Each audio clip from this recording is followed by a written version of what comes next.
السلام علیکم ورحمۃ اللہ وبرکاتہ۔ دوستو، کیسے ہیں آپ سبھی؟ امید ہے کہ آپ سبھی خیر و عافیت کے ساتھ ہوں گے۔ اللہ آپ لوگوں کو ہمیشہ خوش رکھے۔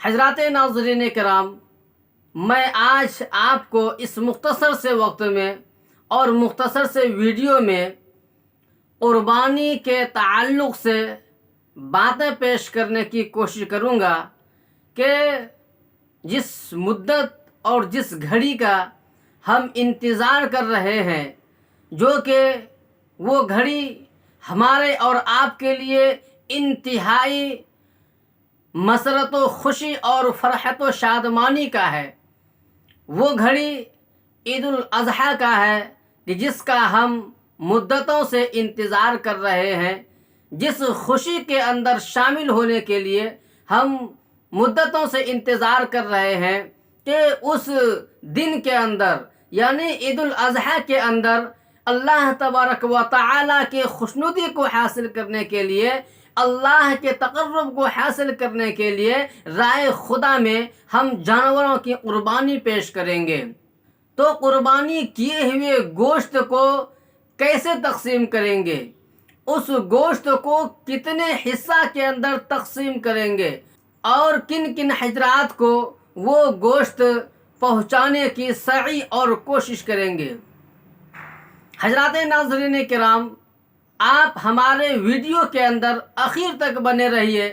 اس سے قبل کہ اگر آپ ہمارے یوٹیوب چینل پر نئے آئے ہیں تو آپ ہمارے چینل کو ضرور سبسکرائب کریں اور ساتھ ہی میں بیل آئیکن کو پریس کر کے آل پر کلک کر دیں، تاکہ جب بھی میں کوئی نیا ویڈیو اپلوڈ کروں تو سب سے پہلے آپ کی خدمت میں پہنچ سکے۔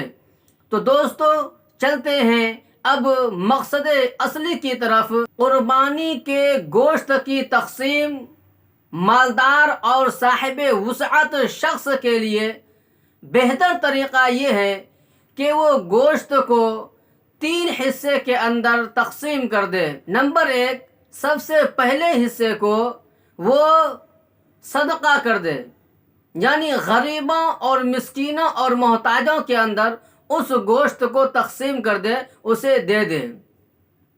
دوسرا حصہ اپنے رشتہ داروں کے اندر، اپنے دوست احباب کے اندر اسے تقسیم کر دے، اسے دے دے۔ اور تیسرا حصہ اپنے اہل و عیال کے لیے، اپنے گھر والوں کے لیے اسے اپنے پاس محفوظ رکھے۔ اگر کوئی شخص سارا گوشت صدقہ کر دے یا سارا گوشت اپنے پاس محفوظ رکھ لے تو یہ بھی جائز ہے، درست ہے۔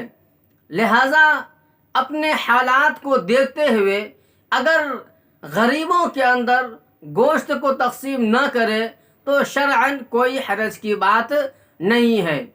مثال کے طور پر اپنے گھر کے اندر ہی اتنے افراد ہیں، 15 افراد ہے، 20 افراد ہے، یعنی بہت زیادہ افراد ہے کہ وہ گوشت بھی اپنے اہل و عیال کے لیے ناکافی ہے، تو سارا گوشت اپنے پاس رکھ کر کے اپنے اہل و عیال کے اندر اس کو استعمال کر سکتے ہیں، جائز ہے اور درست ہے۔ اللہ ہم سب کو عمل کی توفیق عطا فرمائے، آمین ثم آمین یا رب العالمین۔ السلام علیکم ورحمۃ اللہ وبرکاتہ۔